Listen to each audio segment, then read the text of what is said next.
I have a lot of love for topiary. I must say, for me, I love all things different, all things rare. This is a topiary of an elephant.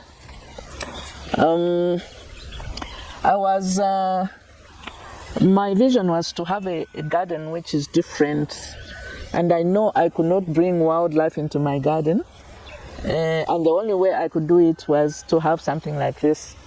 I had actually wanted to have like the big 5 in topiary form, so I did and succeeded with the elephant, and it took years for it to be where it is, for this to fill up.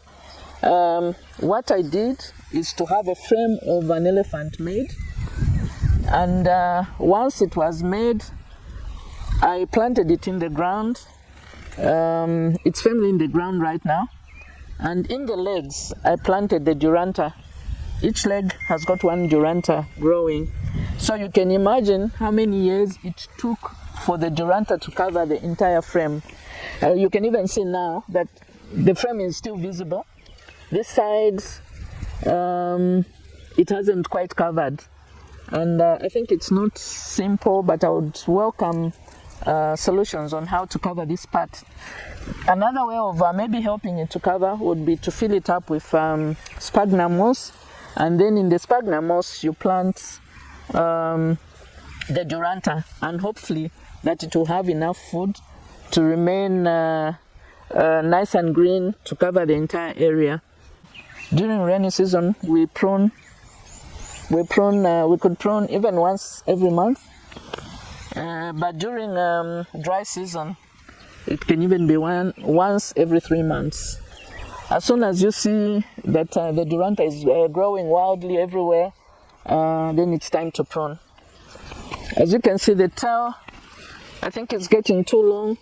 We need to do something about it. Need to prune now. It's getting into the way of this Zambia cycad. And over here, we have the simplest and the most common of the topiaries that one can try, depending on if you're an amateur gardener. This is for you. This one doesn't have any frame. All it has is a plant, and one just uses their imagination to prune. You know, okay, fine, you decide I'm going to have 3 layers, so you need to prune severely in between the 2 layers and remove any leaves, any new shoots that come in between. I think this one you'll be able to see much better. You have to continue removing any branches that continue to come up to make sure that you have spaces in between. This one is getting too high, such that even for pruning we need to have a ladder. So I don't think we'll venture to have another layer after this one, because then it will just become wild. It will be very difficult to manage.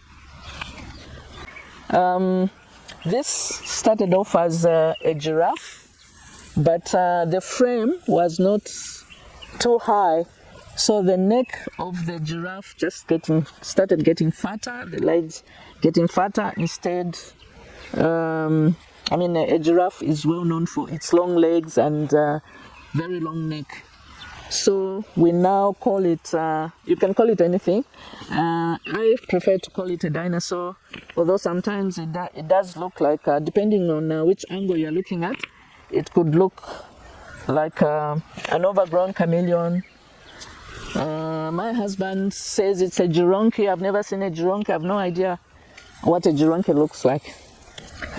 So if you are interested, or if you love to have a topiary in your garden, the first thing one should do is probably go on internet and look for that. It doesn't have to be an animal. It can be of a person. It can be of anything. Anything. It can even be a house. And once you have identified that structure or that thing that you want to have in your garden as a topiary, then you can approach probably an artist. An artist is the best person. Those people who make things using wires, they'll make a frame for you. And when they bring that frame, depending on what structure, I think probably maybe if we look at a castle or a house, it will probably have 4 corners. And then you can choose where you want to start, where you want to place your duranta. And it doesn't have to be duranta only. Any plant that has got small leaves that you think you can train, you can use that. This one has got 2 types of duranta, the dark green. No, it actually has 3. The dark green, the variegated, and the lime green. So depending on, say if I wanted to, this one, when it was a giraffe, it was for that reason that the giraffe has 2 distinct colors.